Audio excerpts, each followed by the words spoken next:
बिस्मिल्लाहिर्रहमानिर्रहीम। आज की वीडियो ईडीसी से है बाय मिस्टर बॉलस्टेड, और यहाँ पे हम एग्जांपल 4.8 डिस्कस करेंगे। तो आइए देखते हैं। जो टॉपिक है वो है वोल्टेज डिवाइडर बायस। इससे पहले हम एमीटर बायस सर्किट पढ़ चुके हैं। ये एमीटर बायस सर्किट है।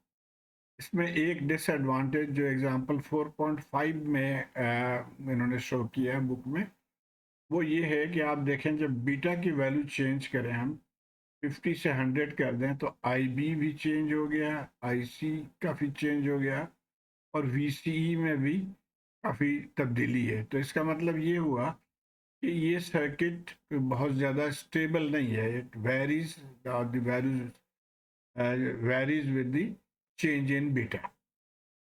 तो इसका हल ये है कि हम हमारी ख्वाहिश तो ये होगी कि ऐसे सर्किट हम डिज़ाइन करें जिसमें बीटा डिपेंडेंट ना हो बहुत ज़्यादा।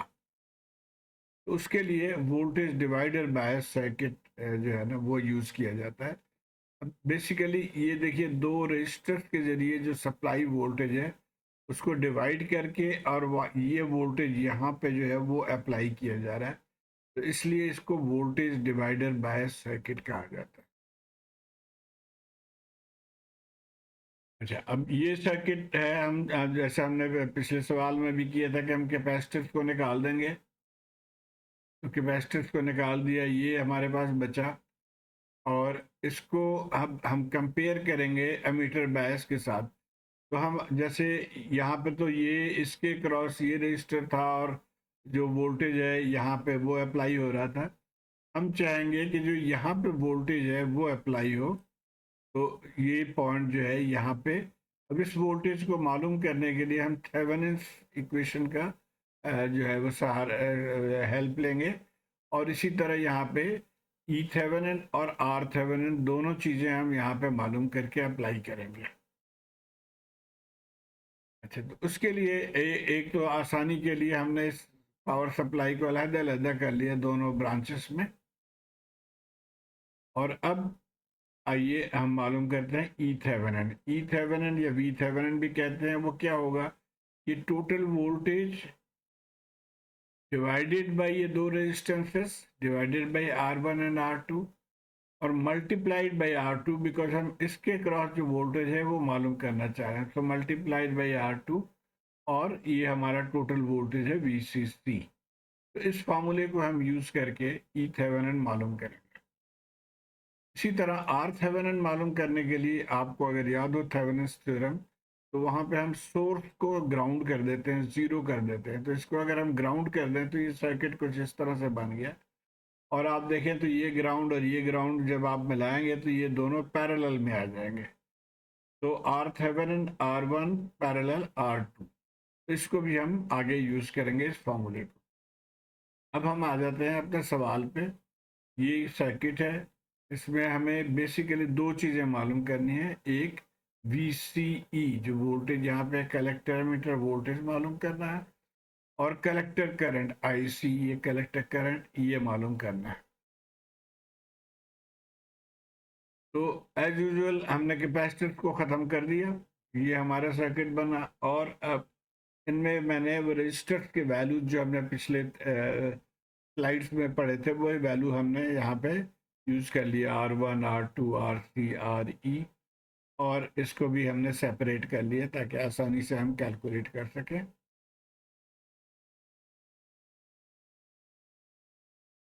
अच्छा, अब यहाँ से जब हम थेवेनिन्स मालूम कर लेंगे तो इसको इस पूरे पोर्शन को हम वी थेवेनिन या ई थेवेनिन प्लस आर थेवेनिन के साथ हम रिप्लेस कर सकते हैं। तो आई होप आपको ये इतना पोर्शन आपको याद हो थेवेनिन्स थ्योरम का। ये तो इससे रिप्लेस कर देंगे। अब इनके वैल्यूज क्या हो गए यहाँ पे? तो फॉर्मूला ये अभी हमने पढ़ा था कि R2 divided by R1 plus R2 multiply by VCC। तो हम अपने ये वैल्यू जो यहाँ पे गिवन है उनको हम पुट कर देंगे, R1 और R2 के वैल्यू, और मल्टीप्लाई कर देंगे VCC 22 वोल्ट। तो ई थेवेनिन हमारा 2 वोल्ट आ गया। तो वो हम नोट कर लेंगे कि हमारा ई थेवेनिन 2 वोल्ट है। उसके बाद इसी तरह आर थेवेनिन इन दोनों को पैरेलल कर लेंगे सॉल्व, और वहाँ से हमें आंसर आ जाएगा 3.55 किलो। तो इसको भी हम यहाँ पर नोट कर लेंगे 3.55। अब इस सर्किट को लेके हम आगे चलेंगे। तो ये हमारा सर्किट है, हमें VCE मालूम करना है और IC मालूम करना है।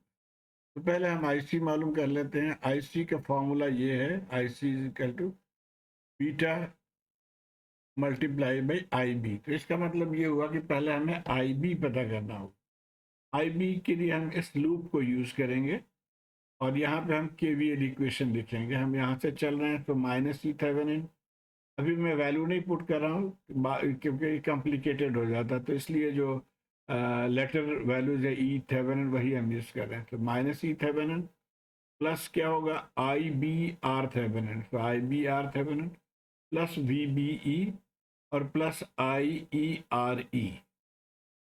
तो ये RE है यहाँ पे। अच्छा, फिर अब IE को हमने ख़त्म करना है, हमने तो IB मालूम करना है। तो ये फॉर्मूला आपको याद होना चाहिए। ये और ये बहुत इंपॉर्टेंट फार्मूलाज हैं ये दोनों। तो IE is beta plus 1 IB। तो IE की जगह पे हमने बीटा प्लस 1 IB लिख लिया, और इसको जब हम रीअरेंज कर लेंगे तो यहाँ से हमें ये इक्वेशन आ जाएगा IB की। अब हम वैल्यू पुट करेंगे। तो जैसे ई थेवेनिन 2 वोल्ट है, VBE आई एम श्योर आपको अभी तक पता चल गया होगा कि हमेशा VBE को हम 0.7 वोल्ट लेते हैं जब सिलिकॉन ट्रांजिस्टर है। अच्छा, उसके बाद ये जो रेजिस्टर की वैल्यू है, ये बीटा प्लस 1, बीटा देखिए यहाँ दिया हुआ है 100, तो 100 प्लस 1 हो जाएगा 101, और इसको मज़ीद हम सिंप्लीफाई कर लेंगे तो यहाँ से हमें IB निकल आएगा 8.38 माइक्रो एम्पेयर। अब IB आ गया तो IC हम इस फार्मूले से आसानी से निकाल सकते हैं। तो IC is beta into IB, तो 0.84 मिली एम्पेयर। तो पहला हिस्सा हमने निकाल लिया। अब VCE मालूम करना है, इस वोल्टेज को मालूम करना है VCE। तो सिंपल तरीका ये है कि हम यहाँ से अगर चलें तो VCC बराबर क्या होगा, जो वोल्टेज ड्रॉप यहाँ पे हो, यानी ICRC plus VCE plus IERE। तो इस तरह से एक तो KVL इक्वेशन होता है जो हम माइनस इसको करके तो लेके चलते हैं, दूसरा ये डायरेक्ट कि ये वोल्टेज है और इसको हम यहाँ 3 हिस्सों में ये डिवाइड हो रहा है, तो इस तरह से हम लिख लेते हैं। और अगेन यहाँ पे IE को हम अप्रॉक्सीमेट कर सकते हैं विद IC। तो ये इक्वेशन आ गया, और यहाँ से इसको रीअरेंज करेंगे तो VCE हो जाएगा VCC minus IC RC plus RE। और अब इनके वैल्यूज हमने पुट कर दिया, तो VCE निकल आया 12.34 वोल्ट। तो उम्मीद है आप इसको फॉलो कर पाए होंगे। बहुत आसान सर्किट है, आसान, इजीली आपको समझ आ जाना चाहिए। अपने कमेंट्स से मुझे आगाह कीजिए। शुक्रिया।